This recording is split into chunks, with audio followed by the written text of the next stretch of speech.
Such a mixed bag of emotions. I can't lie and say in the first moment when we heard they have attacked, there was an ounce of hope and joy that finally these guys are going to pay for what they did. And I understand how complex war is, and I've never in my life advocated for any kind of military action. I thought, you know, the best way, and I still think the best way, is through strengthening the civil society.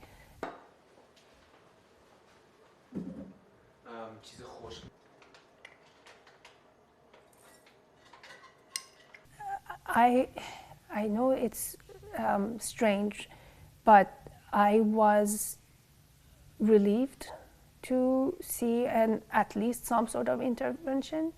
Unfortunately, it's by people that I don't necessarily trust because of their track record. However, it was something that many of us were hoping for. And I think if it went the right way, it could have helped the people in Iran determine their next chapter on their own. I already have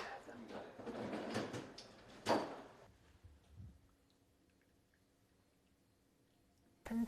And I would also add that right before the strikes started or the war, I had a phone call with my cousin in Iran, and I kept talking about, you know, peaceful ways of, you know, strengthening the people, and she was like, "What are you talking about?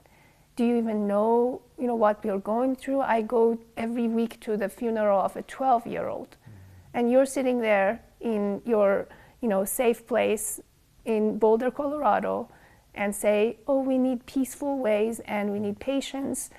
Maybe it will take 100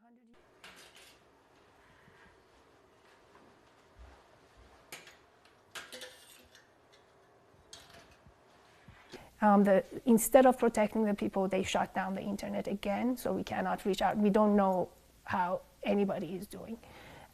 Once in a while, they're able to call with like a phone card using landlines. So I know my dad is okay, but it took some time to find out.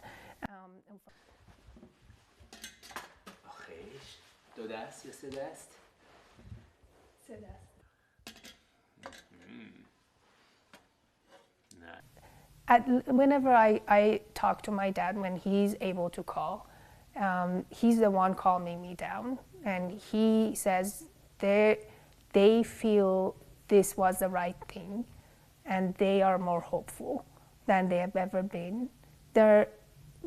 They felt more risk with the Islamic Republic being in full power than now two strongest armies in the world attacking Iran. They feel more protected.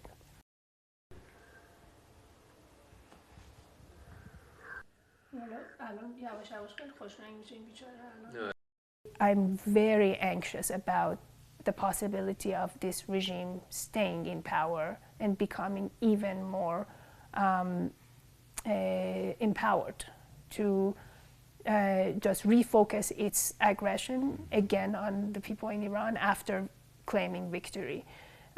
So whatever talks, I think they're going to come out of it victorious. یه وقت undervalued نشن به عنوان کسایی که دارن rescued میشن، نمیخواد یکی به دادشون برسه. ولی maybe that point ولی مثلا there's maybe نقطه بالاتر از I somehow hope that the government collapses either during or after this war ends, and that people from inside Iran who've been fighting this fight are released from political prisons, and they plan the transition.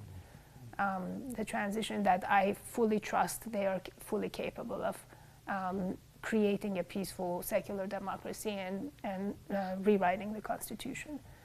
But I just don't see a path to what I'm saying.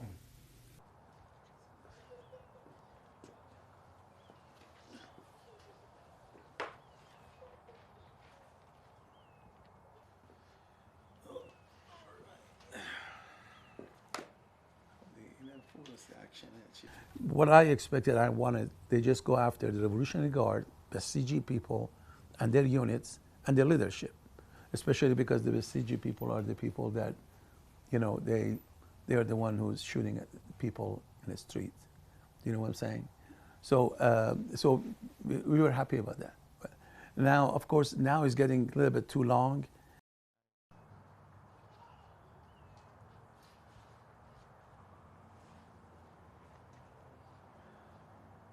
We're asking the United States not to attack the energy, for example, sources and refinery and this kind of stuff, or the power, this kind of stuff. When there is no electricity or anything, for example, that's going to affect on everybody, not just on the regime.